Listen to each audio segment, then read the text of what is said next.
नमस्कार, आप देख रहे हैं द फ्रीडम वॉइस और मैं हूं आपके साथ अनन्या मिश्रा।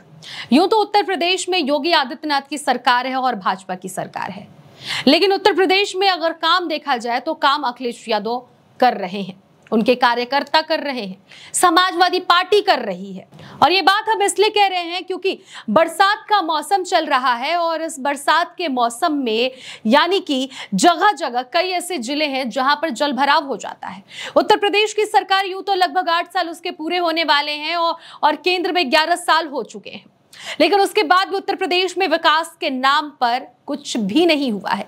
कई ऐसे जगह हैं जहां पर आज भी विकास के नाम पर कोई काम नहीं हुआ है। अगर काम हुआ रहता तो किसी पिता को जमीन पर लेटकर बरसात के मौसम में जल भराव के कारण नहीं प्रदर्शन करना पड़ता, अपनी बेटी के स्कूल जाने के लिए उसे जो असुविधा होती उसके लिए ना उसे प्रदर्शन करना पड़ता। किसी जगह पर कोई माँ बाप अपने बच्चों को, नवजात शिशु को जल में लेकर यूं ही आगे नहीं बढ़ जाता। ये 1-2 मैंने घटना बताई है, कई ऐसे घटनाएं हैं जहां पर बरसात के मौसम में लोगों को जीना भी मुश्किल पड़ रहा है। लोग अपना जीवन किस तरह से बिता रहे हैं ये वही लोग जान रहे हैं। ये हाल हम और आप नहीं जान रहे, क्योंकि हम और आप सही जगह पर हैं। जो लोग मेरी इस खबर को देख रहे हैं, जो बाढ़ में ग्रसित हैं, जो उस इलाके में है, वो इस बात को अच्छे से समझ रहे होंगे। लेकिन इस समस्या को बखूबी समझने वाले अखिलेश यादव ने अपने कार्यकर्ताओं को निर्देश दे दिया। कहा कि हर बाढ़ ग्रसित इलाकों में, क्षेत्र में जाकर उन्हें हर एक वो चीज मुहैया कराई जाए जो उन्हें जरूरत है।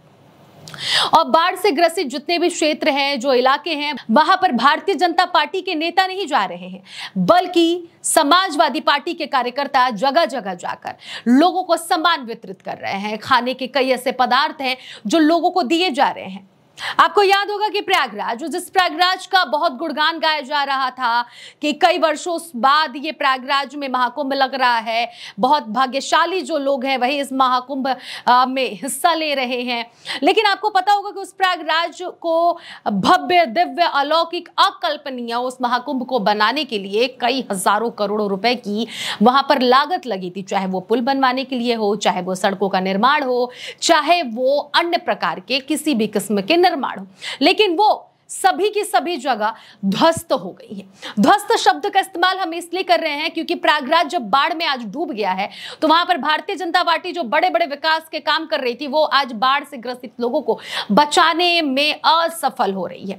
वहां पर जो नेता है भारतीय जनता पार्टी के, वो वहां लोगों के पास भी नहीं जा रहे हैं। वहां पर जमीनी स्तर पर मदद पहुंचाने वाला, आपको याद होगा, वो शख्स समाजवादी पार्टी का संदीप नाम का, जो लोगों को नावों में चलकर घरों के पास, जो बाढ़ों के कारण वहां पर इस कदर पानी लगा था, इस कदर जल भरा हुआ था कि नाव पर सवारी करके वो लोगों के घर घर पहुंचकर लोगों को वो सामान दे रहा था जिससे कि उनका जीवन यापन हो पाए।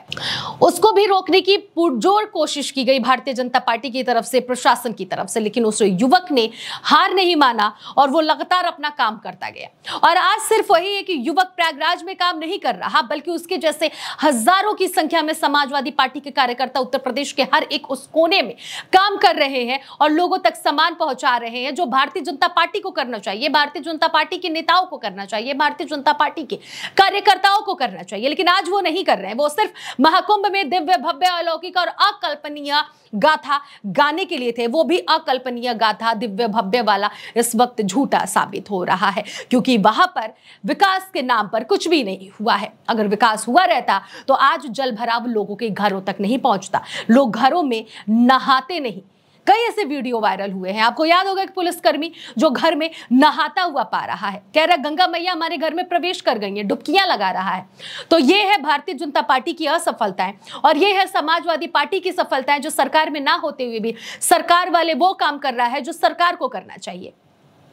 जगह जगह की ये तस्वीर हम आपको दिखा रहे वीडियो के माध्यम से। उत्तर प्रदेश के कई ऐसे जिले हैं, कई ऐसे क्षेत्र हैं जहां पर बाढ़ आया हुआ है और वहां पर समाजवादी पार्टी के कार्यकर्ता मन से, लगन से काम कर रहे हैं। फिलहाल आप इस तस्वीरों को देखकर, आप इन खबरों को देखकर आप अपनी क्या राय रखते हैं, जरूर कमेंट बॉक्स में जाकर अपनी प्रतिक्रिया दीजिएगा, क्योंकि ये मामूली बात नहीं है। फिलहाल आप देख रहे थे द फ्रीडम वॉइस।